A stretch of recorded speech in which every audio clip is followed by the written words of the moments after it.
Let's take a look at titration curves. Titration is a way where we combine an acid with a base. We start out with a known molarity of one or both of them, and we determine the volume of one necessary to neutralize the other. So if we start out with a strong acid plus a strong base, what we're going to do is graph the volume. In this case, we're graphing the volume of base added to the pH. So we're going to start out with an acidic pH.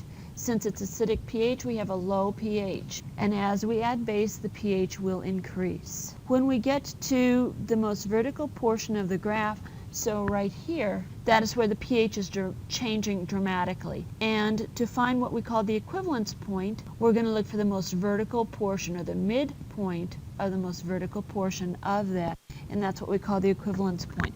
The equivalence point is where the number of moles of hydrogen ions is equal to the number of moles of hydroxide ions. When we are neutralizing an acid with a base, or a base with an acid, we want to reach the equivalence point and identify what it is.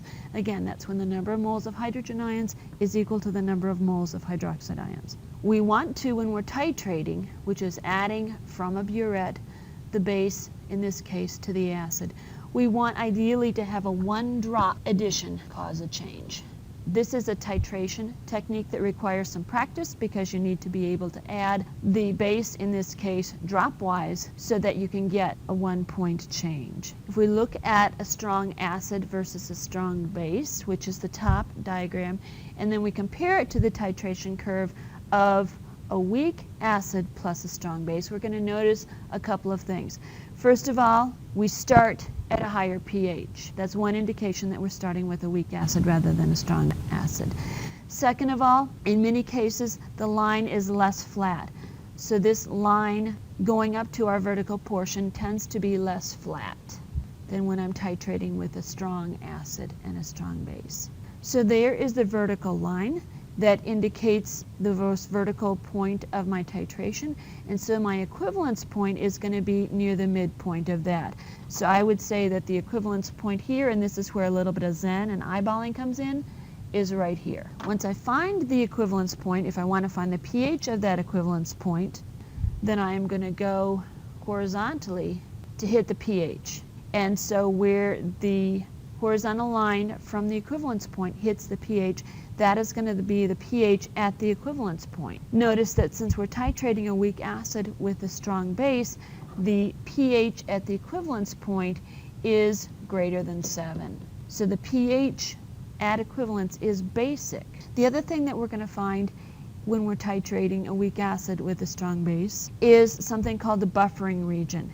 And that is the middle region before you get to the vertical part of the graph. And if you remember from our discussion of buffers, when the pH equals a pK, then I have a maximum buffering capacity. If I have a monoprotic acid, then that's going to be halfway to the volume at the equivalence point.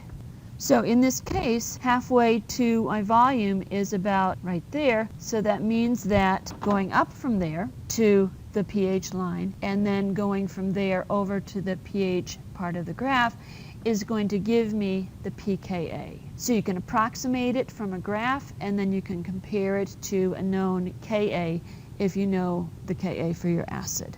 You can actually predict where the equivalence point will be if you know the volume of your acid and the molarity of your acid, and you know the molarity of your base. So you can predict what volume of base you'll need. So when you are titrating, you'll be able to know when to start slowing down and watch for that one drop conversion.